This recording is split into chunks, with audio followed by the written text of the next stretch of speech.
কিন্তু আছে, আর কেউ না থাকলেও তো কমপক্ষে ফেরেশতারা আছে। সুতরাং এক নম্বর হচ্ছে সম্মান বোঝানোর উদ্দেশ্যে আসসালামু আলাইকুম। 2 নম্বর, যার অনেক থাকতে পারেন, একজন মুমিন একজন বান্দা কখনো একা চলাফেরা করে না, তার সাথে আরো কিছু আল্লাহর বান্দা থাকেন, এমন বান্দা থাকেন যাদের কোনো পাপ নাই। আসসালামু আলাইকুম, ইসলামের শুভেচ্ছা, আসসালামু আলাইকুম। সাক্ষাতের সময় অন্য কথা বলার আগে আসসালামু আলাইকুম। তারপরে বলে শেষ নাই, ওয়া রাহমাতুল্লাহি, এবং তোমার উপর আল্লাহর রহমত নাজিল হোক। খালি দোয়া আর দোয়া।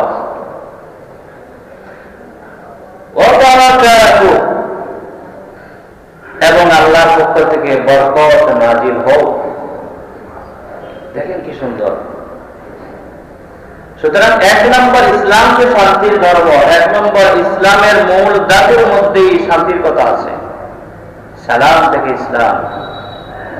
2 নম্বর, মুসলমানদের পরস্পরের শুভেচ্ছা বিনিময়ের সময় সর্বপ্রথম যে কালিমা, সর্বপ্রথম যে শব্দ আমাদের মুখ থেকে উচ্চারণ হয়, আসসালাম। আবার এই আসসালামকে কেন্দ্র করে আরো অনেক বিষয় আছে। কোনদিন হয়তো সালামের ব্যাখ্যা সম্পর্কে আলোচনা হলে আমরা আলোচনা করব। সংক্ষেপে আমরা বুঝতে পারলাম, আসসালাম দিয়ে আমাদের পরস্পরের সাক্ষাৎ শুরু হয়, শান্তি। 3 নম্বর হচ্ছে যে আল্লাহ সুবহানাহু ওয়া তাআলা আমাদেরকে তার পরিচয় দেওয়ার সময় তার গুণবাচক যে সমস্ত নামের কথা বলেছেন, তার থেকে একটি নাম বলেছেন আসসালাম। সুতরাং ইসলাম হচ্ছে সালাম থেকে, আমাদের শুভেচ্ছা হচ্ছে আসসালাম, আর আমাদের রবের এক গুণবাচক নাম হচ্ছে আসসালাম। হুয়াল্লাহুল্লাযী লা ইলাহা ইল্লা হু আল মালিকুল কুদ্দুসুস সালাম, আল মালিক আল কুদ্দুস আসসালাম। সূরা হাশর এর মধ্যে আল্লাহ সুবহানাহু ওয়া তাআলা তার অনেকগুলি গুণবাচক নাম বলেছেন, তার থেকে একটি হচ্ছে আসসালাম। 4 নম্বর হচ্ছে আমাদের নবীজি সাল্লাল্লাহু আলাইহি ওয়াসাল্লাম হচ্ছেন নবিয়ুল আমনি ওয়াস সালাম ওয়ার রাহমা। ওয়া আরসালনাকা ইল্লা রাহমাতাল লিল আলামিন, নবিয়ুর রাহমা। সুতরাং 4 নম্বর হচ্ছে আমাদের নবীজি হচ্ছে নবিয়ুল আমনি ওয়ার রাহমাতি ওয়াস সালাম।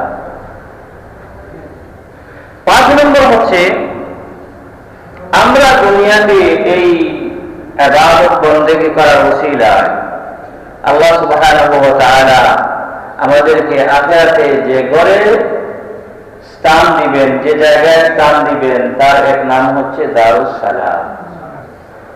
আল্লাহু ইয়াদউ ইলা দারিস সালাম। সুতরাং আমরা আমাদের দুনিয়াতে যেভাবে আমল করি, মোটামুটি ভাবে যদি আমলটা ভালো হয়ে যায় ইমানের সহিত, তাহলে আমরা আখিরাতে যে ঘরে প্রবেশ করবো তার নাম দারুস সালাম, দারুস সালাম। তারপরে সেই জায়গায় যখন আমাদের কাছে ফেরেশতারা আসবেন, দারুস সালামে ডুবে যাব তখন 5 নম্বর বা 6 নম্বর বিষয় হচ্ছে ফেরেশতারা যখন আমাদের সাথে সাক্ষাৎ করতে আসবেন, আমাদেরকে সালাম বলবেন। والملائكة يدخلون عليهم من كل باب سلام عليكم, ফেরেশতারা আমাদেরকে সালাম বলবেন।